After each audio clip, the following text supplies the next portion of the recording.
So if I'm being honest, I was a little bit conflicted going into Transformers Rise of the Beasts, as I am such a big Transformers fan, and in particular, I absolutely love the Michael Bay movies, especially the first couple. So I was a little bit hesitant about them doing a 90s prequel trilogy, but do you know what? They absolutely proved me wrong, as this film is pretty amazing, and they have merged together all of the introduction of the Maximals characters. Finally, we have the Beast Wars characters within the Transformers universe, along with the Terragons, and of course all of the Autobots, and then you have the humans wrapped in there as well. Honestly, this package of a film was so good, and it was just so cinematic, so spectacular, and I just have to say, this is easily the best summer definitive blockbuster we've received this year, and you're just instantly able to connect with all of the different characters, and I just have to say, Anthony Ramos was so good as Noah Diaz, the really struggling, hard-working character that so many people can relate to and resonate with, and I was so lucky that I got to interview the entire cast of this film, and they were just so brilliant in how they were depicting their characters and how they really did bring all of the human characteristics out, so that you're not only able to resonate with them from a human point of view, but also the cool factor of all of the things that this character goes through. You really feel like you're in the cars with him, especially the relationship that he has with Mirage. And I just think as a character arc, his journey is so good. As in the beginning, like I said, you're really connected with the fact that he's really struggling. He wants to protect and help his brother who's really sick. And then when he finds out a lot more about what the truth is happening with all of these massive robotic characters, then he's questioning where his allegiances lie and if he should actually favor his own world's protection instead of helping the Transformers. But then by the end of this movie, he actually does want to help them and is willing to sacrifice himself for them.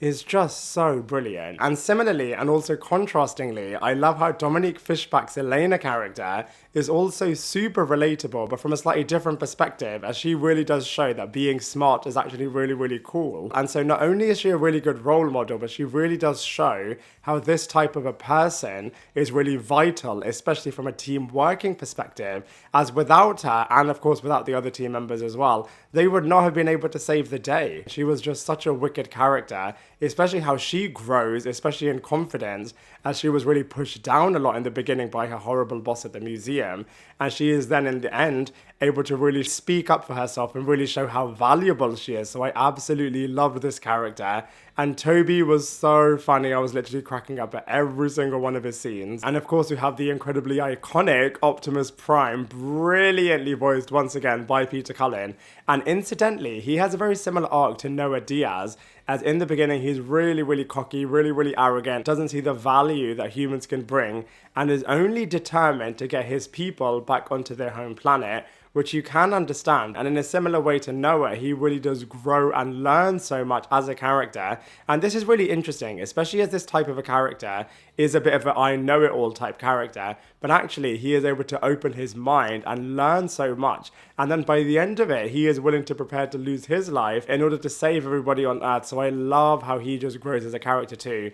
And he definitely has got a bit of a Gandalf vibe from Lord of the Rings, as well as a bit of an Aslan vibe from Lion, the Witch and the Wardrobe. So he's such a cool character. And I just love all of these brilliant robotic characters. I mean, seeing all of them fight is just brilliant cinematography, and you just can't help but love it. It's such a popcorn movie. And of course, the Bumblebee movie, the solo film that got released a couple of years ago, did so well. And this film kind of acts as a bit of a sequel to that film, and it was just so good. All of the Bumblebee moments, everybody in my cinema complex were just cheering. So all of the Bumblebee moments were really, really good. Optimus Primal is a wicked character. You can definitely tell also that is voiced by Ron Perlman, and he definitely is the king of the jungle from all of the Maximals perspective. Loved Michelle Yeoh. She is so iconic with all of her voice acting, and I loved what they did with Eraser, especially as this was such a noble, pure character. And the things that happen to this character is just so tragic, and it really does pull on your heartstrings. Pete Davidson absolutely smashed it as Mirage. I love Mirage. He's like my new favorite character, and I think he's also going to become just an instant fan favorite. And I just love everything that he did from a voice acting point of view. He was a little bit meta, especially when the movie feels really cheesy. I feel like all of his little one-liners were just so good, just absolutely hilarious, and just builds a bond with Noah Diaz so well. And then we also have Peter Dinklage, who does an an even better job as Scourge. I loved Scourge. He's just so unstoppable. I mean, you think the Winter Soldier is unstoppable, and then you see this guy, and he is just unbelievable. Pretty much every single battle sequence, Scourge is such a boss. He pretty much wins every single battle sequence. So I just think he was such a formidable, unstoppable villain. The VFX in this movie are just on another level, and I just loved all of the action sequences. They had a big action sequence in pretty much every act of this movie, and I love how they made every single one really, really unique. For example, the museum battle right in the beginning felt a lot more intimate and a lot more of a horror jump scare vibe in there. Then we have the rainforest battle, which just felt so tropical and just so magical and, like I said, a little bit tragic. And then we have the final apocalyptic end of the world type battle. So every single one, firstly, it just got bigger and better and bolder and more extravagant and more dramatic. But it was just done so well. And just the final act of this movie, firstly, it comes full circle. So I love the fact that everything that they teased right in the beginning of this movie really did pay off by the end of this movie. And it's got so many emotional sequences, so many grand, epic sequences. You just love all of these characters. Like I said, you are crying in certain parts for them as well. So it was just coming together so well. And what made the final sequence even better is that it did have a bit of an adventure mission vibe to it.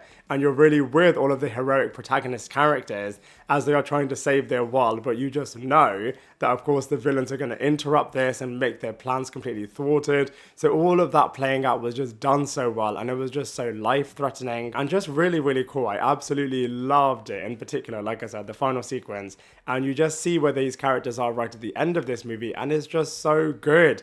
And the future, you just know, is going to be really, really exciting. So like I said, we've got a trilogy within this new prequel universe, which is a bit of a soft reboot, I guess. We've also got another prequel where Chris Hemsworth is going to be voicing Optimus Prime, which is going to be really, really interesting. And of course, we could even get some more G.I. Joe crossovers. So the future is looking really, really bright for this franchise. And overall, I just absolutely loved Transformers Rise of the Beast. I think it's such a brilliant movie, a true summer blockbuster. And I just absolutely loved all of the storylines. All of the characters are really, really brilliant. All of the visual sequences are absolutely brilliant. All of the action that was taking place was really, really brilliant. And I just can't wait now to see where this franchise is going to go. And I'm just really hopeful that it is really, really successful so that we do get to see all of these future plans materializing. But as far as this movie is concerned, I'm going to give Transformers Rise of the Beast a mega 7.5 out of 10. Now, I'd love to hear what you thought of this film, so please let me know your thoughts in the comment section below. Otherwise, I look forward to seeing you in my next video.